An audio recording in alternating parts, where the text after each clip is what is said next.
दोस्तों, क्या आपने कभी सोचा है कि आपके सबसे करीबी इंसान ने अचानक से बात करना क्यों बंद कर दिया? बिना किसी झगड़े के, बिना किसी बड़ी गलती के, बस एक दिन उठे और उन्होंने आपको इग्नोर करना शुरू कर दिया।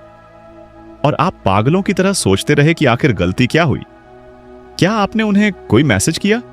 क्या आपने कोई ऐसी बात कह दी जो उन्हें बुरी लगी हो? आप अपना पूरा दिमाग लगा देते हैं, लेकिन कोई जवाब नहीं मिलता। और यही वो पल होता है जब आपका आत्मविश्वास डगमगाने लगता है। आप सोचने लगते हैं कि शायद मैं ही काफी नहीं हूं, शायद मुझ में ही कोई कमी है।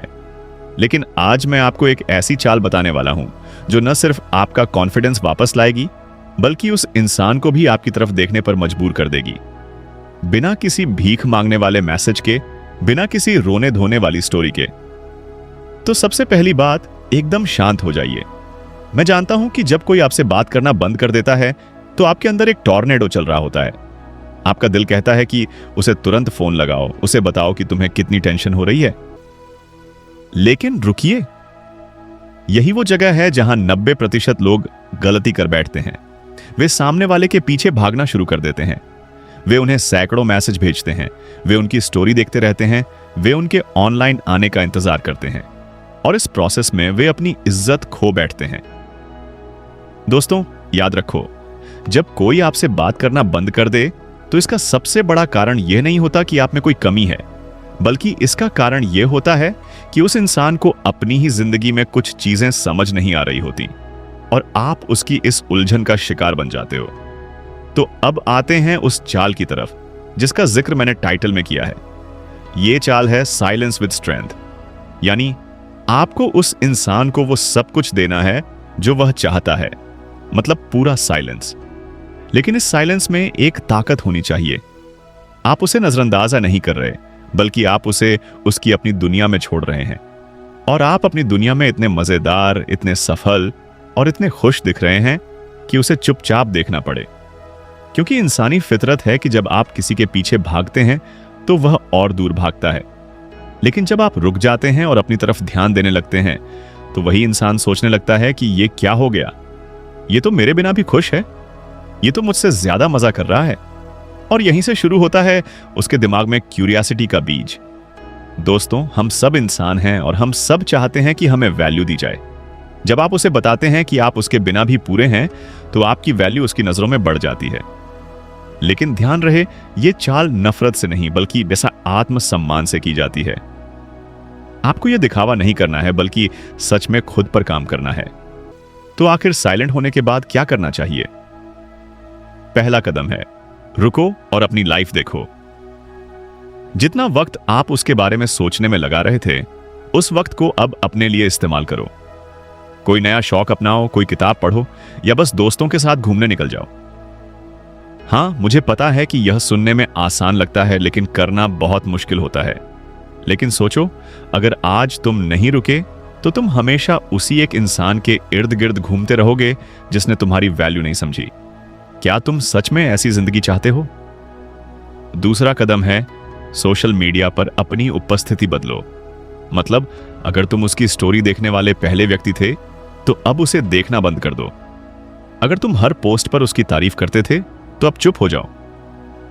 ये इग्नोर करने वाली बात नहीं है, ये स्पेस देने वाली बात है। और इस दौरान अपनी लाइफ की खूबसूरत तस्वीरें शेयर करो, बिना किसी ड्रामे के, बिना किसी गहरे मतलब के। बस ये दिखाओ कि तुम जी रहे हो और खूब जी रहे हो। जब वो इंसान देखेगा कि तुम उसके बिना भी इतने शानदार लग रहे हो तो उसके दिमाग में एक सवाल आएगा, क्या मैंने कुछ खो दिया? तीसरा और सबसे अहम कदम, उसे वो मौका दो जो उसने खुद चाहा था। अगर वो बात करना नहीं चाहता तो उसे मत करो। लेकिन जब वो वापस बात करने की कोशिश करे, चाहे वो किसी सामान्य मैसेज से या किसी रील्स भेजकर, तो उसे वही रिस्पॉन्स देना जो कोई सामान्य व्यक्ति देता है। मुस्कुराओ, लेकिन ज्यादा नहीं। जवाब दो, लेकिन देरी से। इसका मतलब यह नहीं कि तुम गेम खेल रहे हो, बल्कि इसका मतलब यह है कि तुम अब अपनी प्राथमिकताएं बदल चुके हो। अब तुम उस इंसान के इर्द गिर्द नहीं घूमते, बल्कि तुम अपनी लाइफ के हीरो हो। अब मैं आपसे एक सवाल पूछना चाहता हूं, क्या आपको याद है कि आखिरी बार आपने खुद को कब प्राथमिकता दी थी? जब हम किसी के पीछे भागते हैं तो हम अपनी जरूरतों को भूल जाते हैं, हम अपनी खुशी को टाल देते हैं। और जब वो इंसान हमें छोड़कर जाता है तो हम टूट जाते हैं, क्योंकि हमारी पहचान ही उस इंसान में समा गई थी। यही सबसे बड़ी गलती है। तो इस चाल का असली मंत्र है, अपनी पहचान वापस पाओ। दोस्तों, आपको यह भी समझना होगा कि हर कोई आपकी लाइफ में हमेशा के लिए नहीं होता। कुछ लोग सीजनल होते हैं, कुछ किताब के एक चैप्टर होते हैं। अगर कोई आपसे बात करना बंद कर देता है तो इसका मतलब यह नहीं कि आप बुरे हैं, बल्कि इसका मतलब यह है कि कहानी का वो हिस्सा खत्म हो गया। लेकिन जब तक आप उस पुराने चैप्टर को पढ़ते रहेंगे, आप नया चैप्टर नहीं खोल पाएंगे। और मान लीजिए, अगर वो इंसान वापस आता है तो आपको यह देखना होगा कि वो किस इरादे से आया है। क्या वो सच में आपको समझना चाहता है, या फिर वो सिर्फ अपनी सुविधा के लिए आया है?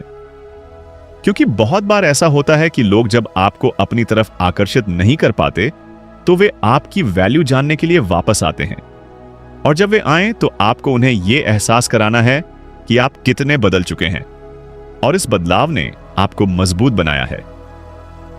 इस पूरी प्रक्रिया में सबसे कठिन काम है खुद पर काबू रखना। जब वो आपसे बात करना बंद कर दे तो आपका दिमाग हर वक्त उसी के बारे में सोचता रहेगा। आप उसके बारे में सपने देखेंगे, आप उसके पुराने मैसेज पढ़ेंगे, आप उसकी तस्वीरें देखेंगे। लेकिन दोस्तों, ये सब करने से आपको क्या मिलेगा? सिर्फ दुख और भी बढ़ेगा। तो क्यों ना इस एनर्जी को किसी और चीज में लगाया जाए? जब भी आपको उसकी याद आए तो 10 पुशअप्स करो, या 10 मिनट बाहर